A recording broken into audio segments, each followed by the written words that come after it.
pagi, apa kabar Anda pemirsa? Berjumpa kembali dalam program Berita Mataram hari ini. Sejumlah berita penting dan menarik lainnya telah kami siapkan untuk Anda dan berikut diantaranya.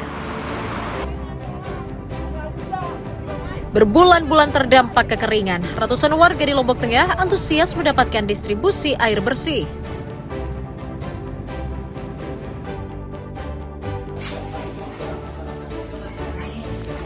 Dua pemuda di Lombok Barat diringkus polisi karena berkomplot mengedarkan narkotika di wilayahnya.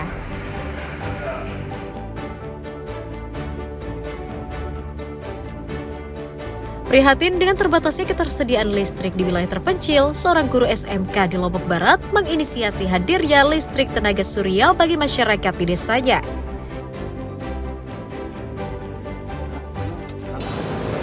Bersama saya Rahayu Japar, inilah Berita Mataram hari ini selengkapnya.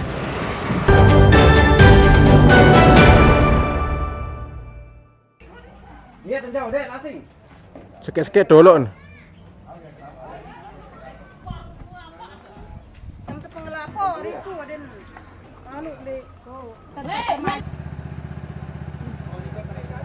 Puluhan warga Dusun Dasan 2, Desa Sukarara, Kecamatan Jonggat, Lombok Tengah, antusias menerima bantuan air bersih dari Badan Penanggulangan Bencana Daerah setempat akhir pekan lalu.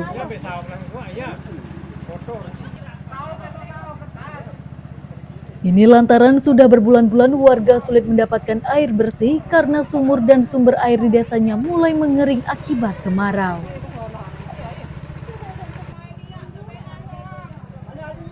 Kondisi diperparah dengan macetnya aliran air dari perusahaan daerah air minum ke masyarakat yang terpasang hampir di seluruh rumah warga. Untuk mengatasi kebutuhannya, warga biasa mencari air hingga ke desa tetangga atau membeli air galonan ke pengepul yang datang ke desanya. Beda nuara. Pemajang lalu ledang beda. Paling kok kami sedai. Bawa ditendai. Leda ain saya, ya nu kancen tebaita. Belum gelu menedai ledang aja lapu tebaita. Selain berharap hujan segera turun, warga juga meminta BPBD menyalurkan air secara merata untuk mengurangi beban masyarakat yang terdampak kekeringan di daerah. Manul Hakim dan Riyadi Sulhi melaporkan dari Kabupaten Lombok Tengah.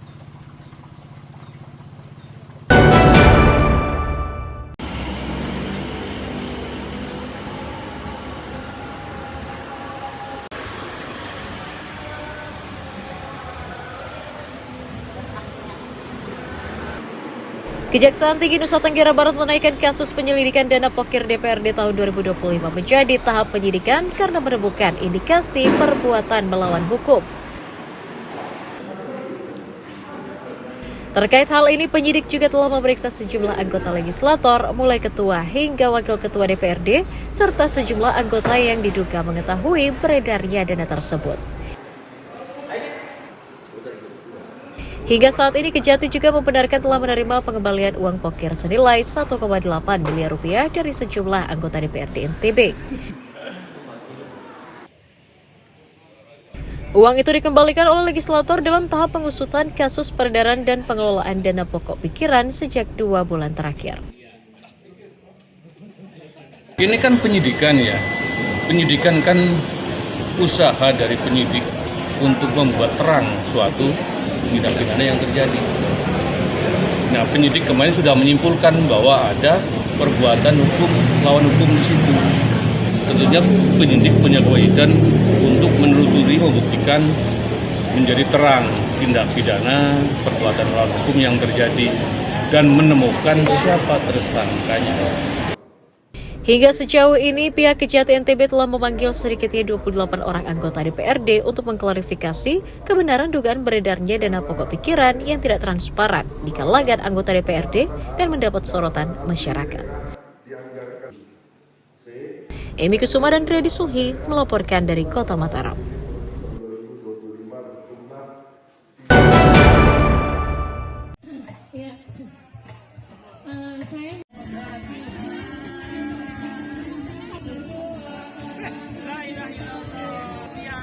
Ratusan warga menyerbu operasi pasar yang digelar Dinas Ketahanan Pangan Provinsi NTB di Desa Mekarsari, Kecamatan Gunung Sari pada Sabtu akhir pekan lalu.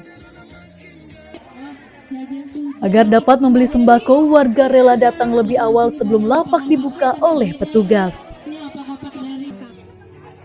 Warga rata-rata menyerbu sejumlah bahan pokok utama seperti beras medium yang dijual Rp11.600 per kilogram, minyak goreng seharga Rp15.000 per liter, dan telur yang dijual Rp50.000 per papan. Tak hanya sembako, petugas juga menjual bawang seharga Rp30.000 per kilogram dan cabai paket kemasan hemat seharga Rp5 hingga Rp10.000 per bungkus. Operasi pasar digelar untuk mengatasi lonjakan harga pangan dan mencukupi kebutuhan masyarakat di tengah mahalnya harga bahan pokok. Tapi karena memang untuk menjaga agar tidak terjadi gejolak harga, maka kami dari Dinas Ketahanan Pangan Provinsi Nusa Tenggara Barat kembali menyisir desa-desa yang akses pasarnya cukup jauh, sehingga pelayanan kita kepada masyarakat itu bisa terpenuhi, karena masyarakat bisa memperoleh harga dengan harga yang di bawah harga pasar. Kegiatan gerakan pangan murah ini selain dalam rangka pengendalian inflasi, stabilisasi pasokan dan harga pangan, juga dalam rangkaian peringatan Hari Puncak peringatan Karang Taruna, yaitu hari lahir Karang Taruna yang ke-65. Kegiatan pasar murah diapresiasi warga di tengah membengkaknya beban ekonomi mereka akibat kenaikan harga bahan pokok. Seperti kebutuhan pokok kita, beras, seperti gula, kopi, Indomie. Terus apa harapan sebagai ibu rumah tangga? Ya, harapan kita semoga ini harga barang-barang bisa sedikit menurun lah itu, biar kita bisa hidup layak kayak gimana. Bantu akses masyarakat. Iya, biar kita semakin gimana meringankan beban kita sebagai masyarakat rakyat kecil gitu. Operasi pasar murah rencananya akan digelar secara bertahap di setiap wilayah yang diharapkan dapat meringankan beban masyarakat dan mencegah inflasi. Hairul Amri dan Riyadi Sulhi melaporkan dari Kabupaten Lombok Barat.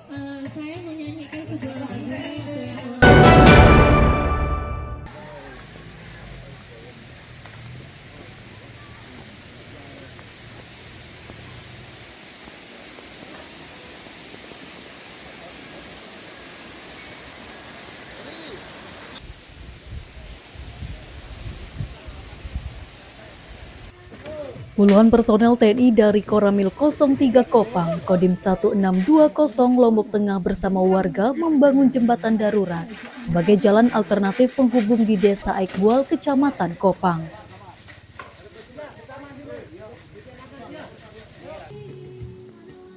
Pembangunan jembatan darurat sepanjang 90 meter menggunakan material dari bambu dan kayu yang sebagiannya juga merupakan sumbangan swadaya masyarakat.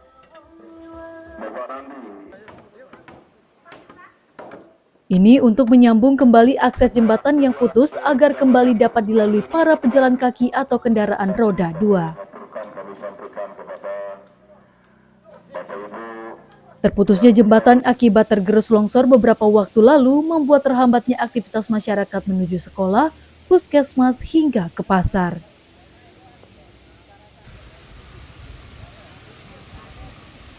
Kondisi ini menyebabkan warga terpaksa harus mencari jalan alternatif dengan memutar cukup jauh hingga 5 km untuk keluar dari desanya.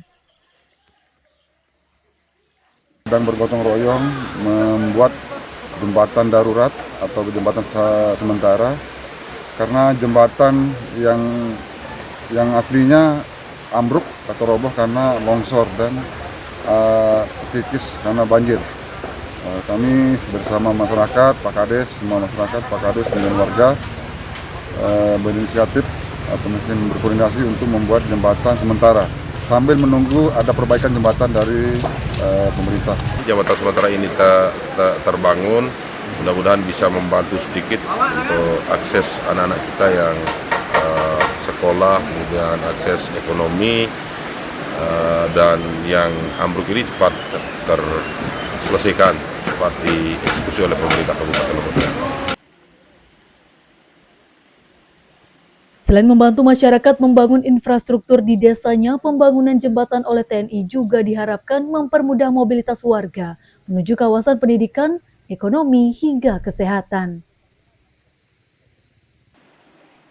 Lukmanul Hakim dan Riyadi Sulhi melaporkan dari Kabupaten Lombok Tengah.